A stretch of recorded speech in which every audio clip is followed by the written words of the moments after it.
You've just entered the No Delusion Zone. I'm David Dubato. Today, my very special guest is the former Foreign Minister of Lithuania, Gabrielius Landsbergis.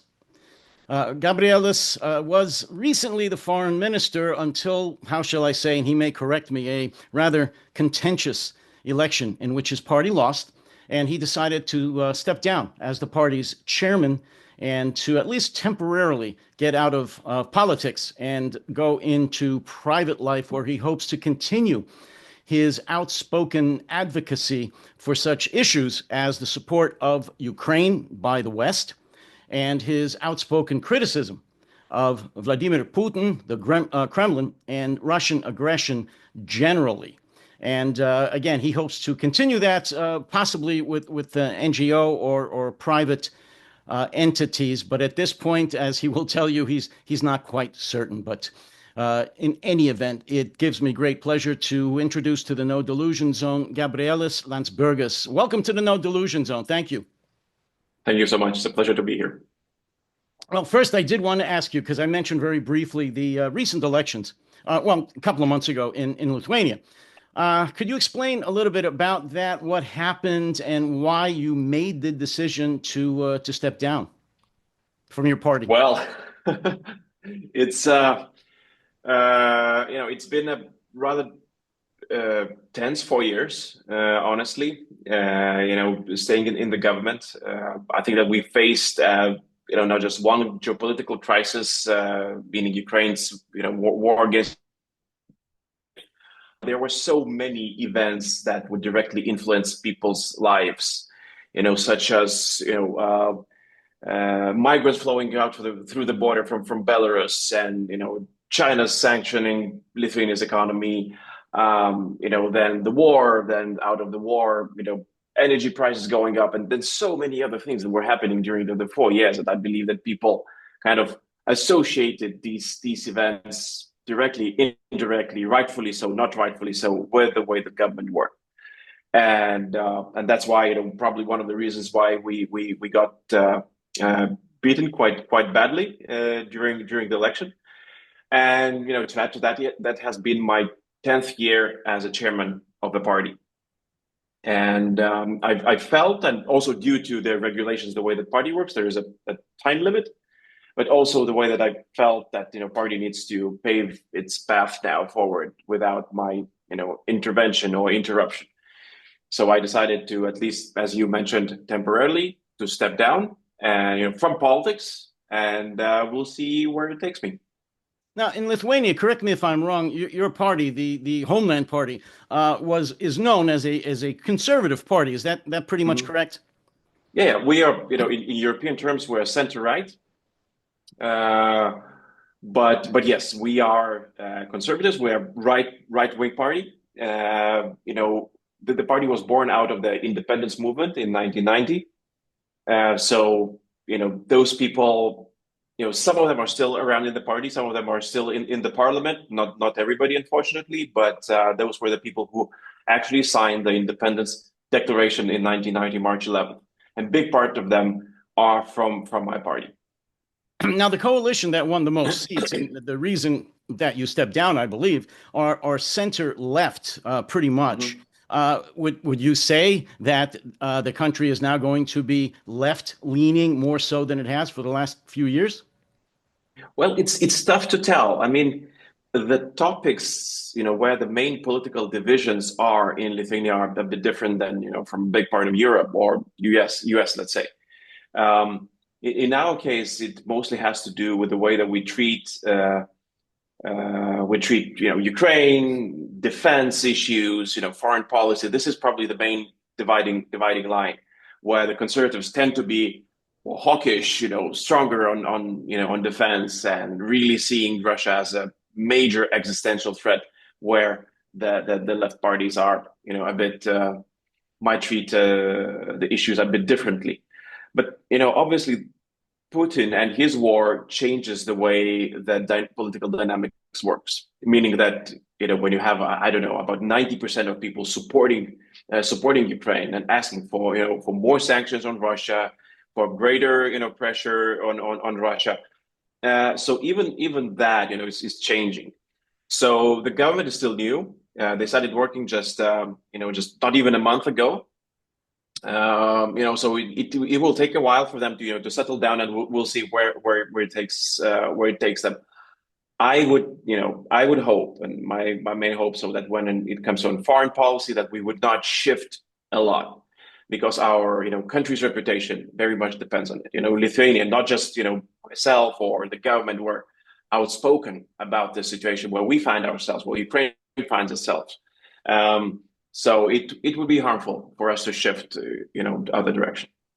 Well, as most people know that follow the news at all about the war in Ukraine, the Baltics are some of the staunchest supporters of Ukraine, for good reason. They were under the boot of the Soviet Union for a very long time. And as you said, Lithuania just got their independence in 1990. In fact, I knew somebody very well. I mentioned a little bit about this off air, who was at the television tower when the Soviet troops were sent in and slaughtered, I believe it was 25 university students or so. She was actually at Vilnius University at the time, and one of her friends bled to death in her arms. Just a horrible memory. Yeah. But I guess my comments about that is, and I've been to Lithuania several times, and it seems to me, and I don't know if this is accurate or not, that of the three Baltic states, Lithuania, at least the people that I've spoken to, have the least resentment against the Soviet Union, or at least Russian people, than, say, Estonia or Latvia. I'm not sure if that's accurate at all, but did any of that perhaps play out in the election? And is the current government, do you think, more receptive to negotiating with the Kremlin than perhaps your government was? The situation comes from the fact that the Russian-speaking minorities in Latvia and Estonia are way larger than they are in Lithuania. In our case, it doesn't create many frictions, at least not until the war. And I wouldn't say that even now.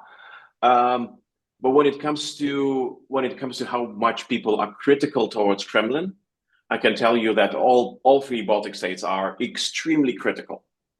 Extremely critical. The way that the previous government, the one that I worked in, we based our foreign policy on the principle of sovereign and proud foreign policy, even for a small country. So many partners alike, and of course foes who would like a small country like mine just to be silent, out of sight, out of mind. Just follow the lead and all be well. But our history shows, and one of the examples from our 30 years history is when we were the first country to break out of Soviet Union, and immediately, just months after we declared independence in March 11th, we have been asked by some of our major allies today, to put a moratorium on this. So basically, to stop the independence itself, not the movement, but basically revert everything back. And from there is, what we tend to believe, that look, our interest, being at the front line, small country, might not always be in line, even with our, with the interests of our allies, who are maybe faster seeking, a solution out of war, talking more about the negotiated settlement and, kind of a moratorium, ceasefire, whatever. But in some cases, it goes against our interest. And we have to be heard. At least, I know that, it is possible that at the end of the day, it won't be us, determining how, geopolitics of our region works. There are many more things to be, in play. But for the history, for the record, and in many cases also for the action, that our voice is being heard. So this could be the difference between the center right and center left in my country, where center right was, trying to push our agenda, our interests forward, and center left could be the ones agreeing, saying, oh, well, we just, there's very little that we can do. I mean, Ukraine was forced to do things, and well, I mean, that's the way life works. That's just, part of a geopolitical nature. We're going to get into the war in Ukraine specifically in just a little bit, but I wanted to talk or stay with the Baltics for a while.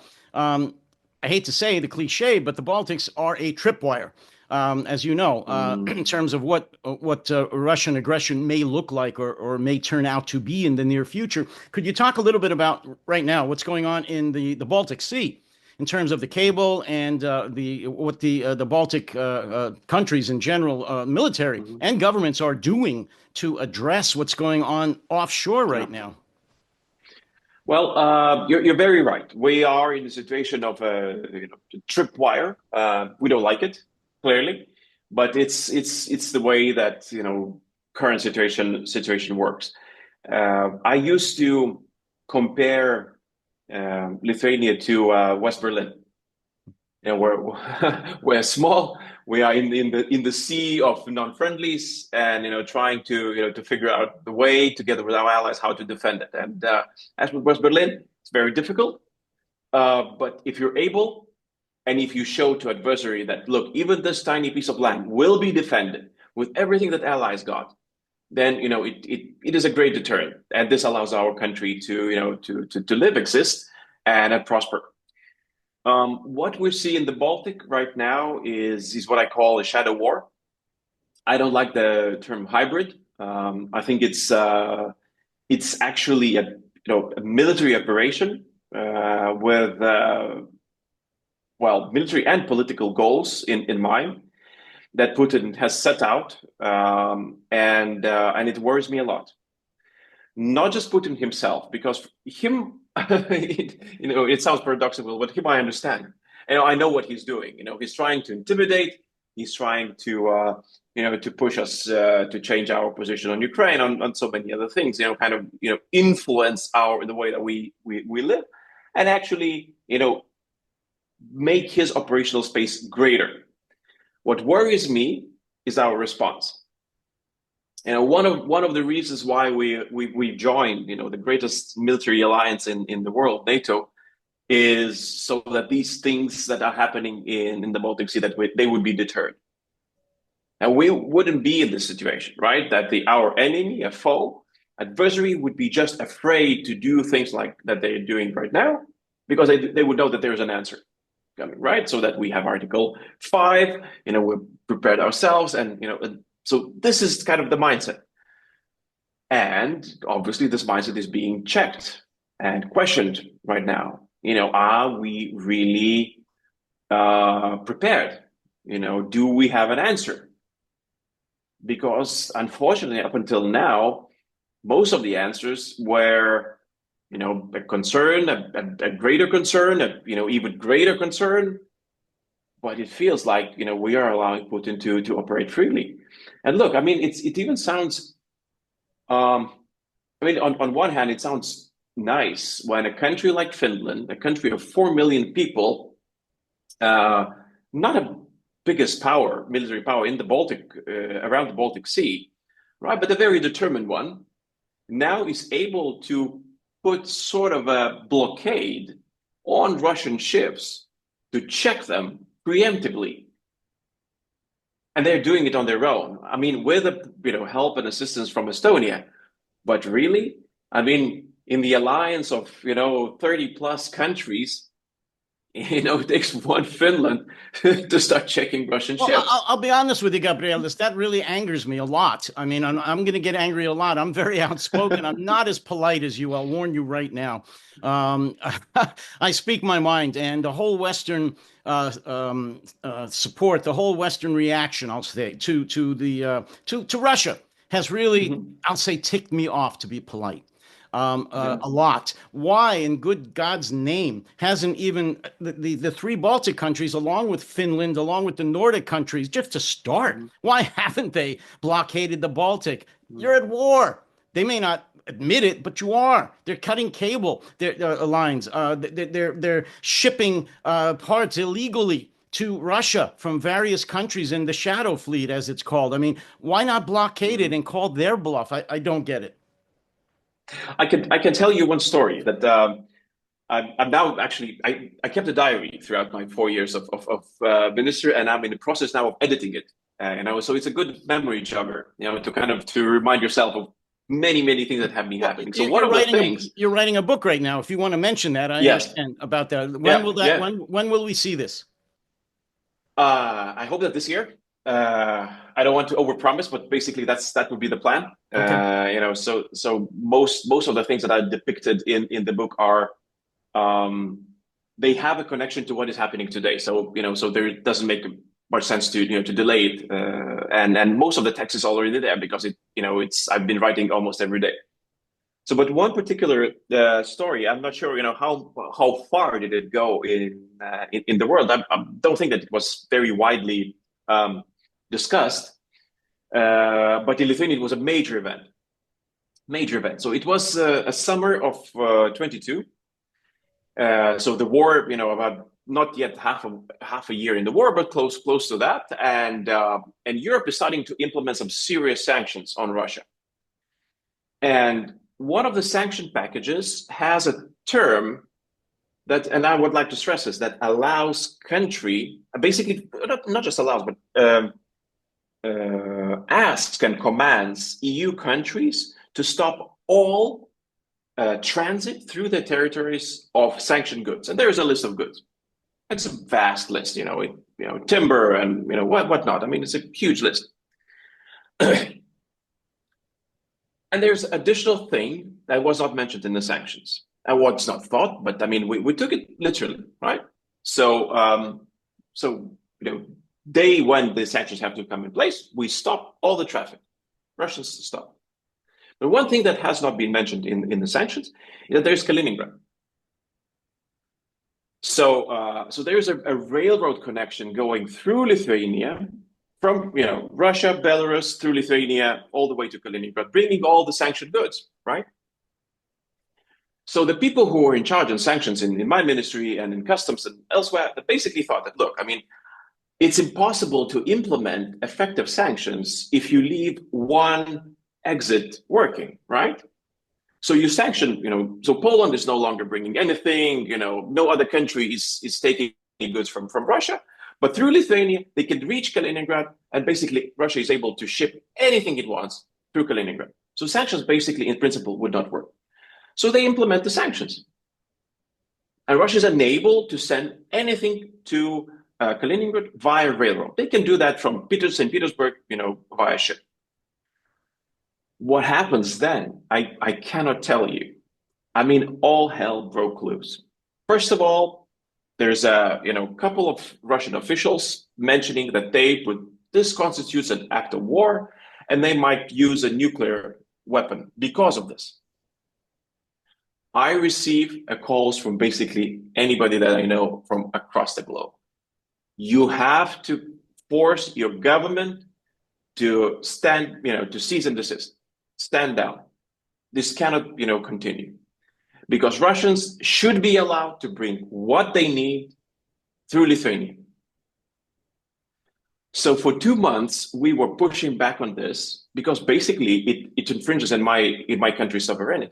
I'm saying you cannot force it on us, right? You cannot just say, you just have to go. It's not international waters like you're suggesting, right? You're talking, it's my country, right? So I still have a voice, and my government has a mandate to say, what can go through and what cannot. But I mean, the pressure was so harsh, and Russia was through that we had to find a solution, with the European Commission how to work. Russians did not get what they want, but actually we had to take a step back. So by telling this story, I want to point out that even by 2022, in the middle of 2022, Russians were using a scare tactics. And what would happen if you blockade? What would happen if we feel, a pinch, which would be a rightful pinch, on anything that they're doing. And basically, they forced us. We got afraid, and we were forced to stand down. And so now I can tell you why Baltic states and everybody's not doing a blockade, a combined blockade of Baltic Sea. Because we would be forced to stand down, because Russians would clearly say, look, we're going to nuke you. And we don't have an answer to that. And, and my country is just, one country. We cannot take it, clearly, without the support by big NATO allies. And this is where we are. And I don't blame Lithuania for that. As you said, you are one small country among three small countries, part of a much larger coalition, who is, as you rightly said, the strongest military coalition in world history. And if they're not going to back you, it's not it puts you in a very bad position. It brings me to one of my other favorite words when talking about the lack of support for Ukraine, and that's cowardice. I'm sorry, it's cowardice. It's look, we wouldn't be talking right now, I don't think, if the leaders or the majority of the leaders in NATO had the political will, the backbone to stand up to Russia and supply Ukraine with what they needed. It's not that NATO can't do it. You said it in your speeches and your writing. NATO combined against Russia is really a non-factor.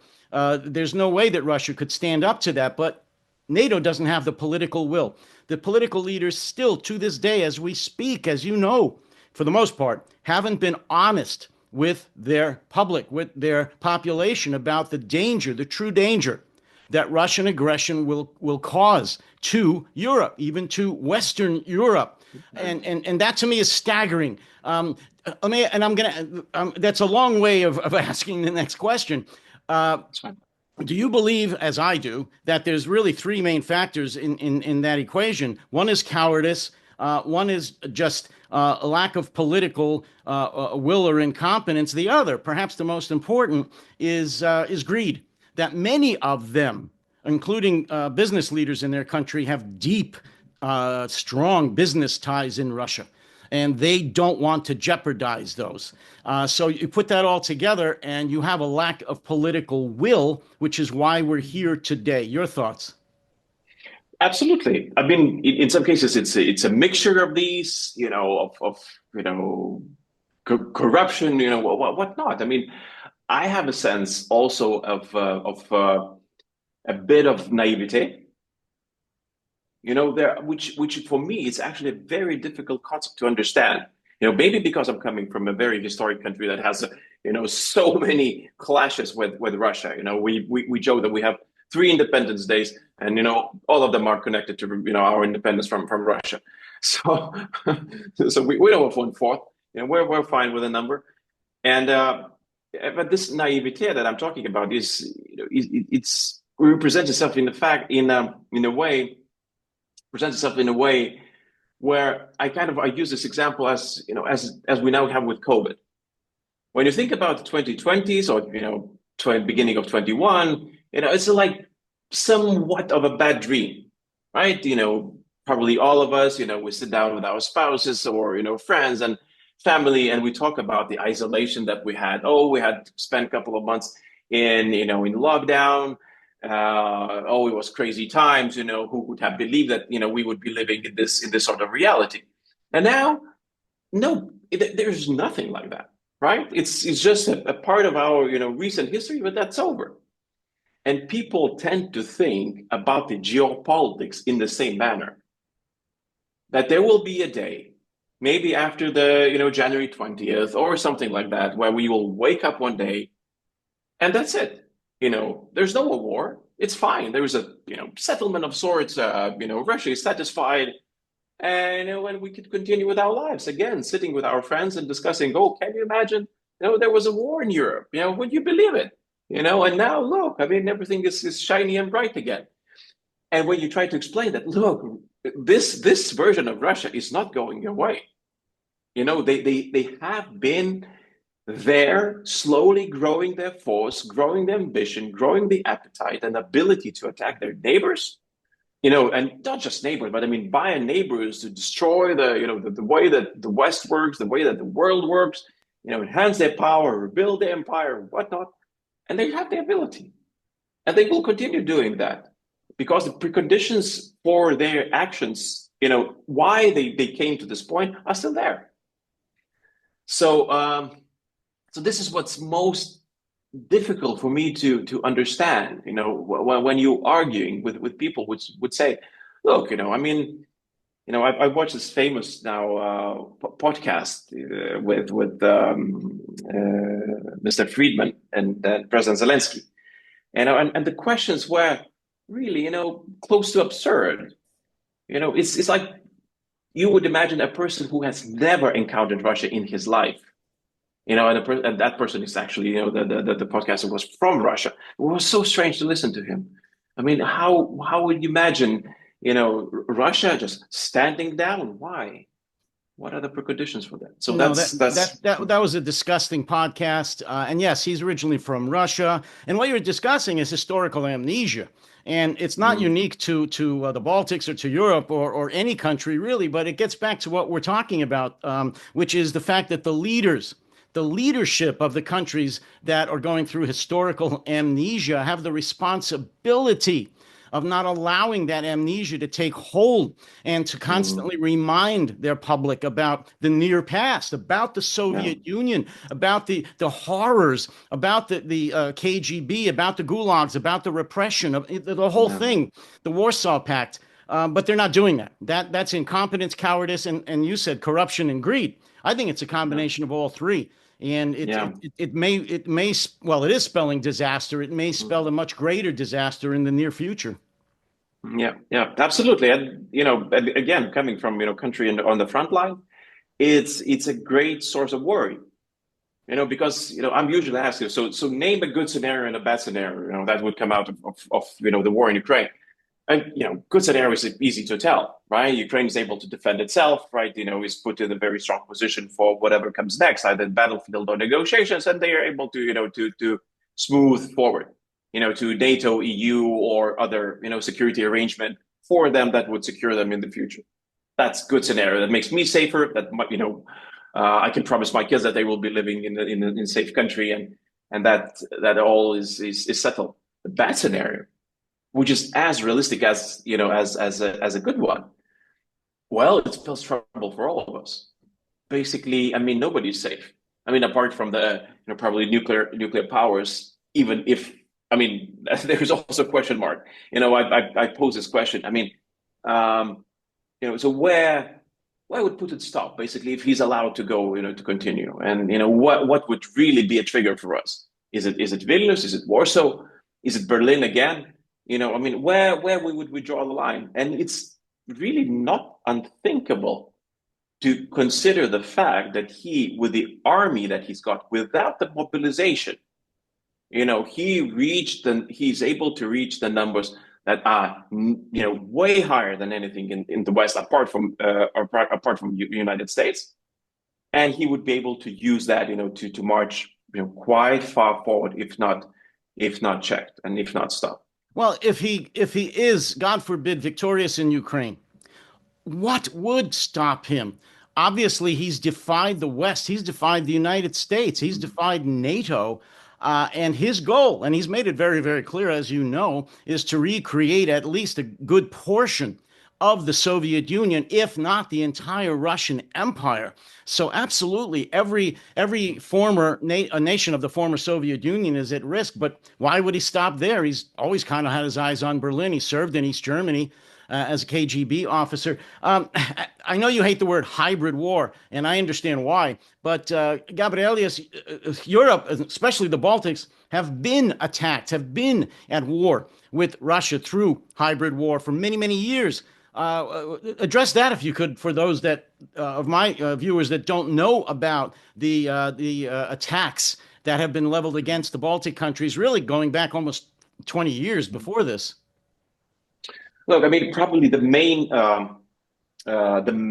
starting event of what was still called hybrid is a 2007 cyber attack on Estonia. When to remind the viewers that then in Tallinn, in a very central place of Tallinn, there was a bronze sculpture of a soldier, Soviet soldier, commemorating the liberation of Estonia, which basically is the same date as the occupation of the country by the Soviet Union, and they decided to remove it to a cemetery. What followed was an enormous cyber attack of a size that has never been seen before. So it's 2007. Obviously, these cases now happen almost every day, and this is not such a big issue now. But back then, almost 20 years ago, that was a major event. when it comes to Lithuania, we witnessed a number of things. First of all, we witnessed weaponization of energy. Up until 2014, just to give you an example, Lithuania has had just one import point of natural gas. That was a pipeline going from Russia to Lithuania. As most of the countries in Europe back then, we had this infrastructure and we used it. We didn't have anything else. So whenever Russia would like to pressure us, they would hike the prices up.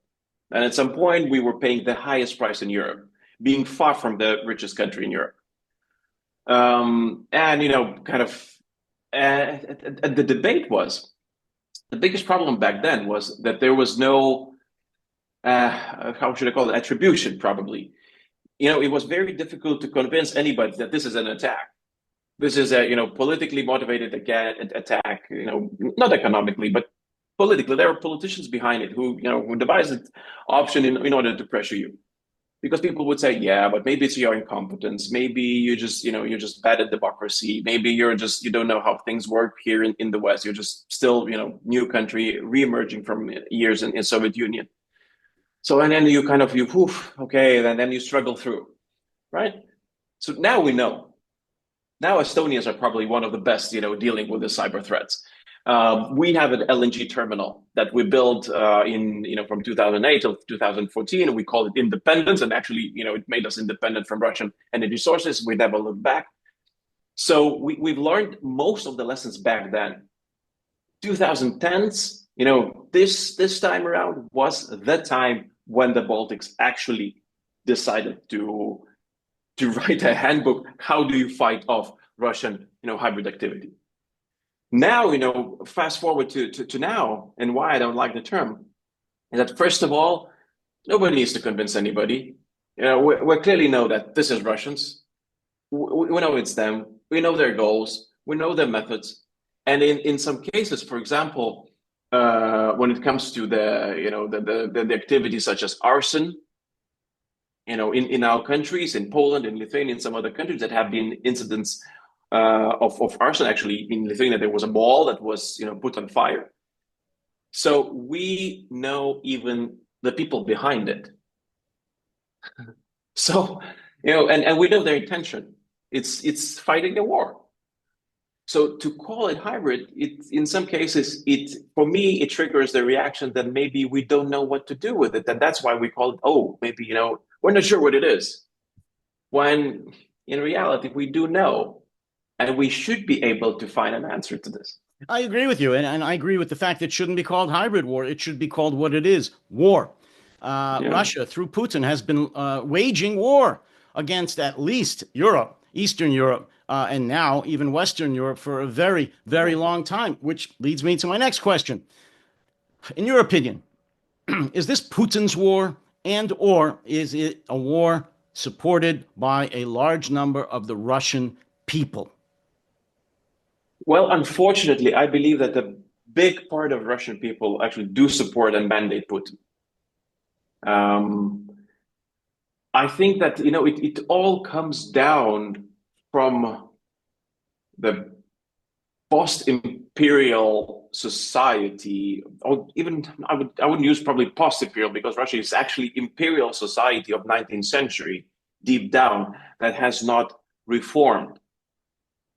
All other major European empires or Western empires were forced to collapse to a point where, after the Second World War and the whole anti-imperialist movement, happening globally, it started to be politically incorrect to talk about the past as something glorious, about the conquest of African continent, Southeast Asia, whatever. It was the best way was to go forward and just apologize, and just spend money there and try to forget the whole thing. And Russians managed to avoid all of this. They managed to fool the world that Soviet Empire was not an empire, even though in its core it was exactly the same organism with the same goals, just a different hat. It had a communist hat, it had Stalin at its helm, and it had the same, agenda. basically conquering vast amounts of land and just keeping it for whatever reasons that they would think of, and sealing it with the Russians and Russian language and Russian culture. And so many people among the global South, even among the West, they believe that, oh no, this is different. Soviet Empire is actually anti-imperialist, which is nonsense. It's actually very much imperialist, and it continued, right? I mean, it continued, with the Soviet Union breakdown, and then into this modern Russia. Basically not being apologetic, but taking power, taking political ideas from all the way to Catherine, and going to Stalin, and then all the way to now. It's basically the same organism, and people kind of like it. I mean, Russian people. So for them, when Putin says, "Oh, we're all brothers here," Ukrainians, and us, and they would tend to believe that. Because for them, it thinks so. Russia, as you know, has never had democracy. I don't count the 90s in Russia as democracy. That was chaos. They've never had democracy. They also never had the Renaissance, the Enlightenment. It didn't happen. It makes me laugh, not laugh, but when I talk to Russian people that I know, and I sometimes mention castles or maybe a fairy tale or knights in shining armor, and they look at me with a blank look. They never had castles. They never had knights. They never had knights in shining armor. They didn't have any of these things. They had mud huts and dirt. And they went right from that to the 19th century, and then to the Soviet Union, and they've known 800 plus years of repression. So how can we expect people that come from that frame of reference to embrace democracy or human rights? They don't. They can't. They won't. But we don't get that. And the West, as you know, it has a very Russian-centric way of looking at history. And so until very, very recently, at least for many people, we never thought about Ukraine as a separate entity. Most people in America still think that Ukrainians are Russians, and what the heck are they fighting for? I have this argument every day. Let's move on to Ukraine, because I can go on a whole thing about the Russian people and how that upsets me. As I said, I am very, very, very upset with the West's response to Ukraine. I've written and spoken about this a lot, how the West, my country in particular, the Biden administration, has just allowed Ukraine to survive one more bloody day at a time. As far as the Americans, it's Biden. I don't consider him to be corrupt in the sense that he's taking money from the Kremlin, but he's an old a Cold Warrior. And he's playing by Cold War rules. And he believes this is the way to do it, that he somehow can negotiate or thought he could negotiate and keep this at a regional level. Again, where do you think that we are going to be in the war in Ukraine at the end of this year? Is NATO going to get its act together? What do you think the Trump, well, forget the Trump administration for now. That's a whole other chapter here. What do you think NATO is going to do in 2025 regarding continuing support for Ukraine? I usually frame the answer in a way that, first of all, we have all the means to put Ukraine in as strong as possible position. That would allow them, to have battlefield success and then negotiating success at the diplomatic table.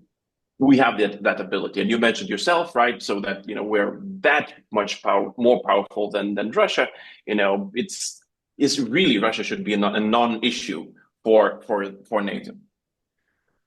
But the main question whether we will do that, and with this, I don't have an answer. I have a hope, I have a wish, I have calculations that we would be able to do that, but I'm still in this position because we've made quite a lot of mistakes during the last 3 years, and I don't think that quite many people will not be judged well by the history. What happened during these last 3 years, and as I say, there is a chance to change all this. Definitely, to change Putin's calculation, to make him overspend, overstretch, and really, kind of to start thinking about the way out.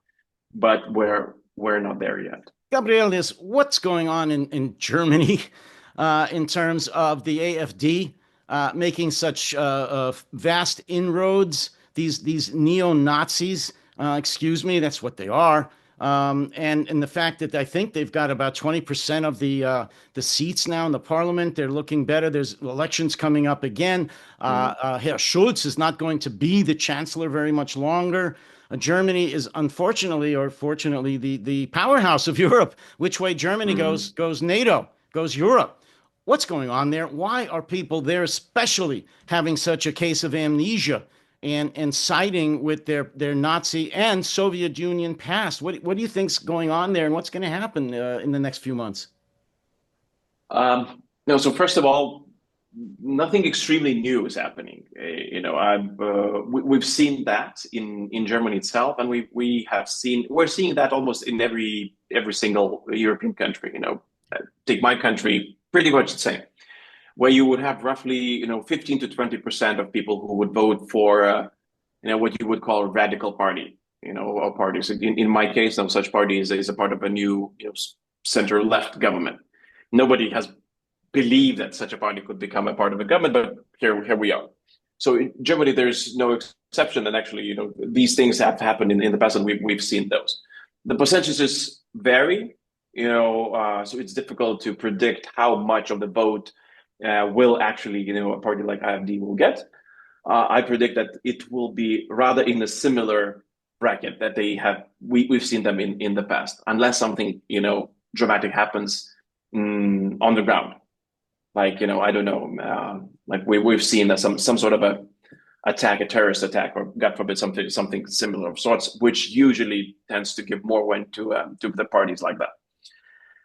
When it comes to the government, I would assume, as probably many in Europe believe, that the CDU, the Conservatives and Christian Democrats, will come out as winners of the upcoming election, and they have a number of options to form a government depending on how elections will turn out. So at this stage, I'm quite confident that the AfD will not be part of the new German government, despite the fact that they will get considerable support in across the German society, meaning that usually how the Germany functions is via coalition governments.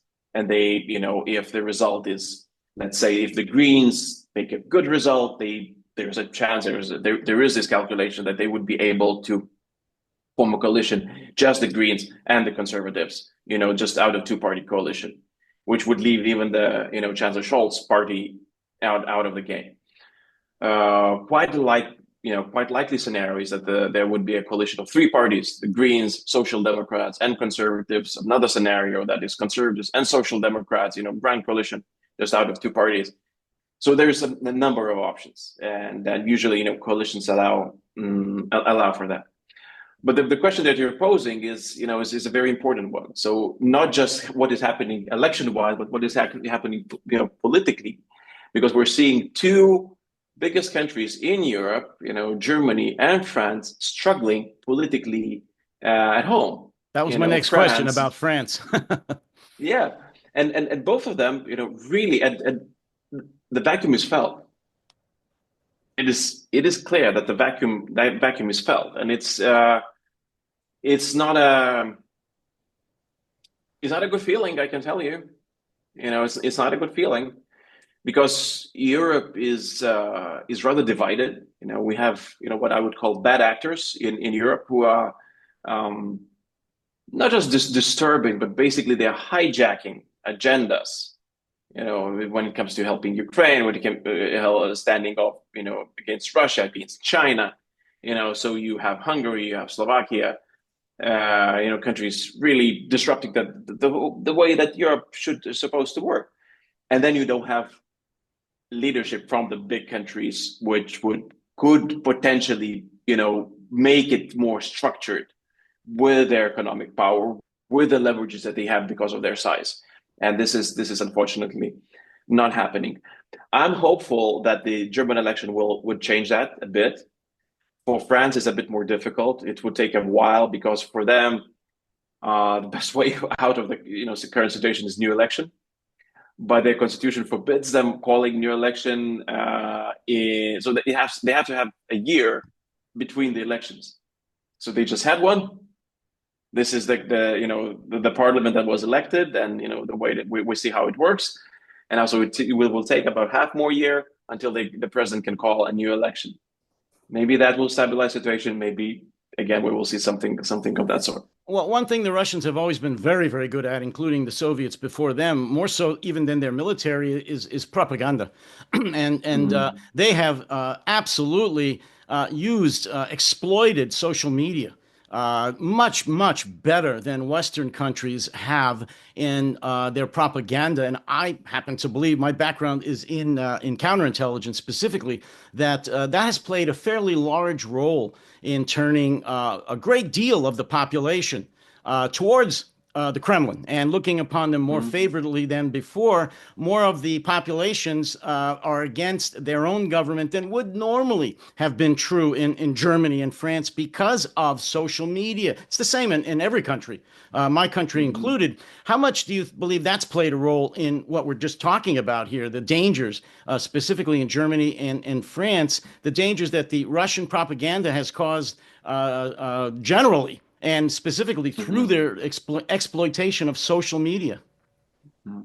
I think that they've always been very successful with that because what Russians are doing, they are creating narratives, weaving a narrative that it's the best form of propaganda because it's not very, it has its link with truth, so it rings a bell in some way. And then it distorts the further you go, right? And it creates a story inside your head that you're able to retell. So that's the whole package that the person in Lithuania, a person in Germany, probably in the US, is getting from Russia, right? So you're getting this imprint, how to tell Ukraine. Oh, Putin, Ukrainians were bombing Donbass. Putin had no other choice. He had to intervene, blah, blah, blah. And again, but it's a coherent story, right? Starting all the way from, I don't know, 2000s or even the breakup of the Soviet Union up until today. And, what's scary is, so I would usually meet people when I travel and traveled as a minister, and you would, the last time I was in one of the capitals, in the EU capital, further to south, I sat down with one journalist, and he was like, "Can you explain Ukraine?" Because it was off the record, no official questions, and he himself started telling exactly the Russian narrative with Donbass, with the crucifixions, fake crucifixions, and all the story up until today with Russians and Ukrainians being brothers, sharing the same language. And I was where do you hear all of this? Because it would take a while to feed a sentence by sentence, but somehow the whole narrative was sold to that person and made a person a spreader as of that narrative. So I think that this is what's happening. There are so many people who actually do believe these narratives, and they are spreading them, without even thinking too much what they're doing. Well, I can tell you how easy it is for that narrative, the Russian narrative, to be sold here in the United States, because a journalist not too long ago made one of the best statements about this I've ever heard. It's true that most Americans, even today, after 3 years of war, cannot find Ukraine on a map if they were forced to. So this journalist said, yes, if you put the letter U and a commercial crane on the country of Ukraine, Americans could still not find Ukraine. And that's absolutely true. So, given that they don't know where Ukraine is, and I'm telling the truth, and they don't know any of the history of Ukraine, they still think Ukrainians are Russians and it's a territorial dispute. The vast majority of Americans, it is so easy for Russian propaganda to convince them that Putin is just trying to reunite his people, the Slavic people, all the brothers, and the Russian-speaking population, and he's trying to save them from these crazy gay Nazis in Kiev. which is quite a vision if you think about it. It reminds me of a Mel Brooks movie, but that's another issue. It's crazy, and they believe it. They do believe it because they know nothing about history. In Europe, maybe a little bit different, but I don't know. I think the literacy level in history recognition, even in Europe, is not what it used to be or what it should be. You would be able, with with enough repetition, to tell a distorted story of my country. If we wouldn't be fighting back. I mean, that's the difference, because we're very actively fighting back when it comes to history. I'm getting so many questions. Why are you repeating Lithuania's history so much? Whenever I write a post, I tweet something, I go to podcasts, or I'm telling Lithuania's story about our breakup of independence. Why? Because I have a sense that it's vital for us, so that the narrative of Lithuania is out there, imprinted. Because if we don't do that, it is possible, as I mentioned, for Russians to weave in there.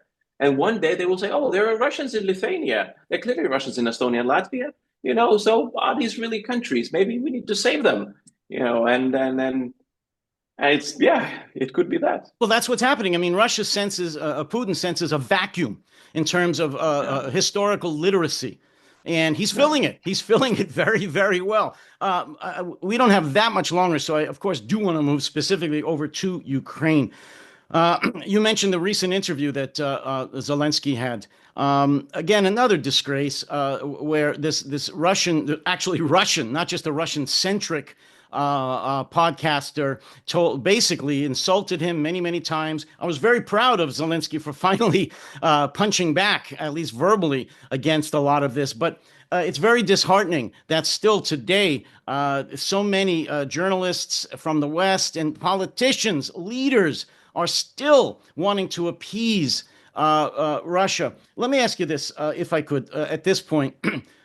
What do you believe? Because you've been to Kyiv several times, correct? What do you believe President Zelensky will accept for any kind of resolution of this war? What's the very least he would accept for his country? Well, look, he mentioned a couple of things that are so understandable and more than clear. So first of all, he has to have support that outmatches, or at least matches, Russian ability to produce military equipment, right? So that's number one. And the second thing, security guarantees for the territories that Ukraine currently controls. This is his mindset, how he would approach diplomacy. Because without it, I have a sense from him, and I have a sense from Ukrainians that I talk to, that there is no reason why to go into the conversation with Russians. Because there are just two outcomes if Ukraine is in the weaker position or in the current position, if they would be forced to approach a negotiating table. So one is actually capitulation. And it could happen. It is possible. I mean, if Ukrainians are unable to withstand Russian pressure, they are not getting any support from the West, then it's capitulation. In some cases, it happens. And in some cases, and the other scenario is where you're not getting any support, where you're not getting any help, where you just refuse to capitulate and you fight basically a Thermopylae style of battle. 300 Spartans against an onslaught of Persians, and you know that you will probably die, you will probably lose, right? But you will do that on the battlefield. And history has, very historic depictions of that, and it has happened, as I mentioned, in ancient Greece. It has happened in our case in Lithuania. When Russians occupied us, Lithuanian, young Lithuanians, men and women, just went out to the forest and they fought Russians with the means that they've got. They waited for the West to help them. The help never came, unfortunately, but they did just what they can. So I'm seeing a good scenario where the support is coming in, and then yes, then you can negotiate and you see, because you're coming from the position of strength. If you're not, then the scenarios are actually horrible. You can't trust Russia. You can't trust any document they sign, and certainly you can't trust anything that they say. Having said that, do you support putting NATO troops in Ukraine in a buffer zone to secure, to guarantee Ukraine's security until they may be able to join NATO? Absolutely. I mean, if we're talking about security guarantees, some sort of security guarantees, right? So that Ukrainians and the people of Ukraine would know that the country will not be attacked again. I think that the troops have to be involved. Ground troops or air a blanket or air shield or both. I think that we have to talk about actually defense plans, right? Such as defense plans for the Baltics, for Lithuania, for Poland. Now that we currently have, we have troops that work as a tripwire. Then we have defense plans. The way that the U.S. would swoop in, that German troops would go in. Nordics would help us through the sea, whatever. So basically, there's a plan for that. So it could be something similar for Ukraine if we're serious about this. So you support not just a written guarantee, some kind of a Budapest agreement or a Minsk. You support actually boots on the ground to guarantee the security. Look, Minsk agreement. If Zelensky would be forced, to sign some sort. I mean, he probably wouldn't, but I mean, if the situation would transpire to the point where some sort of agreement like Minsk would be signed, it would be broken the next day. And not just to humiliate Ukraine, because it's already, I mean, they're forced to do what they're forced to do, but to humiliate us, all of us, all the countries that have supported this and have not supported Ukraine to the point where they would be able to defend themselves, but to get this agreement, and where big countries in Europe, they would say, okay, fine, now it's finally peace. The next day, where they will be shooting, and that's it. And then there's nothing that you can do, and Russia can just continue. Why are not the majority of the NATO leaders agreeing to offer Ukraine a definitive time frame to join NATO? Well, I think that's a problem in our minds. This is the scare tactics of Russia that worked. We talked about this during our conversation. Why we're not blockading Baltic Sea, why we're not doing this, why we're not doing that, because we're afraid. In many cases, because Russia threatened us with a nuclear attack, and we bought it. We believe that it actually might happen. And I'm sure that there are leaders in NATO who say, oh, look, I mean, if Ukraine becomes part of NATO, then this is it. This is a clear red line for Putin.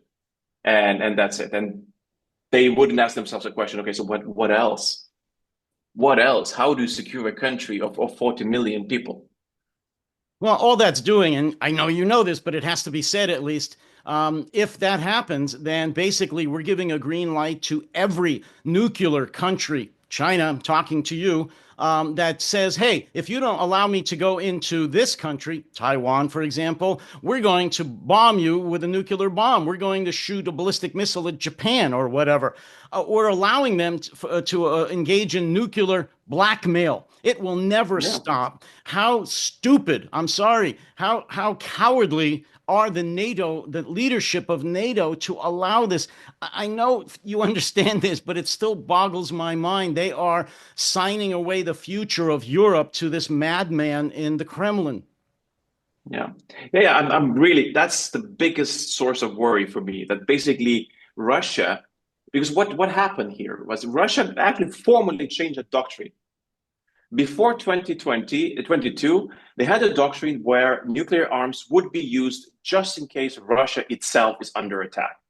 Now they said that if we have expeditionary forces fighting somewhere, outside, and if those forces are losing, if the country is able to resist, then we'll use nuclear weapon. So this is their new doctrine, and so that their army cannot lose or else. So, but that's it then. And basically they can use this doctrine anywhere. Central Asia, yeah, probably Baltic states, of course. Why not? If we're able to resist, we'll be nuked. Maybe not us, but maybe somebody else, maybe bigger country. And we gave in. And if we gave in Ukraine, what's stopping us from giving in elsewhere? This is insane, and that's a whole other episode, which we actually may talk about in the future. I want to ask you one last question, and then we'll wrap it up. And I know it's hard to answer, but I have to ask. What are your thoughts and predictions for the incoming Trump administration in terms of his support for NATO? I know he's not overly fond of the Baltic nations, only because you're so small and you don't pay enough. And NATO is the same thing. What are your predictions and thoughts about the incoming Trump administration and the future of his support for NATO and Ukraine and his foreign policy generally? Well, I mean, it's until yesterday, I had more optimistic outlook because I said, look, I mean, it's an open, I mean, it's an empty page, so to say, right? So there are people who will be writing it, and Well, United he may States make has an the offer ability. to buy Lithuania. You never know. So you should be open to that. Yeah. Package So deal with after Greenland.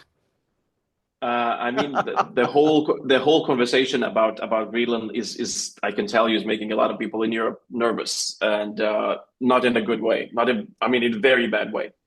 And unfortunately, this at this point it strengthens Putin's position. So I hope that this will be resolved, and we'll remember it as a joke, for some reason. But anyway, I have to mention one specific thing about the Baltics. In Baltics, what we have a good story to tell, and even to Mr. Trump, we're among the top pairs when it comes to GDP to our defense, and this is an important thing. That means that we have skin in the game. We're just not talkers. We're not just those who ask, but we actually do our part the best way that we can. Absolutely. We have a tough position on not just on Russia, on Belarus, but we have a tough position on Iran. We have a tough position on China, especially when it comes to my country, Lithuania. We support Taiwan, and this is we're a good partner to have. Not just when we went with the United States to Iraq and Afghanistan, but I mean we're reliable, and we'll stay that way. I agree with you. I mean, the Baltic nations, I believe, were the first nations, if I'm not wrong, that went over the requested 2%. Yeah. And it's stayed that way. Now, Poland has gone way above that, but in terms Yeah. of first, the Baltics have been united in this. So no, in that sense, Trump really has no argument there. But again, and we'll leave it at this. Where do you believe that a lot of his bombast, such as wanting to buy or invade Greenland and the Panama Canal, is just that? Is it just rhetoric to his base? Or do you predict some possible catastrophe for NATO, especially in Ukraine in 2025? I hope that this is a way to create leverage, for some sort of a future negotiations. Very, barging through the door, banging guns and, kind of pushing everybody to the side, in order to get the best deal possible. It could be that. But when it comes to Greenland, the thing is that in many cases the door is not really closed. I mean, U.S. is able to have military activity, to have military bases in Greenland, is able to invest in its natural resources. Greenland is in principle part of the same transatlantic security area, by Denmark. So, that's the main question that we have in Europe, right? The door is pretty open. When it comes to Nordics, we are the most transatlantic of part of Europe, and so it's best to leave it at that. We're really probably part of the group of the best friends that the United States has. Well, I know I put you on the spot, but I left it for the last. So thank me. We didn't go through that for a long, long time. Look, it's well known I'm not a supporter of Trump, to put it mildly, and I'm over my shock and disappointment of the election. However, I'm as optimistic as one can be about 2025 and his foreign policies, specifically for Europe, really. And so, we're not going to know until afternoon on the 20th, which is just less than a couple of weeks away. But Yeah. I'm optimistic, but I'm also a realist. So as we say in the United States and Great Britain, we shall see. I will leave it at that. Gabrielius Landsbergis, thank you so much for a fantastic discussion. I wish you the very best in your post-political career. Maybe you'll come back again to political office, but for right now, I wish you the best in whatever you are doing. Please let us know about your book when it comes out. I'll keep an eye out for that. But other than that, listen, you take care, stay safe, and stay sane. Thank you so much. It was a pleasure.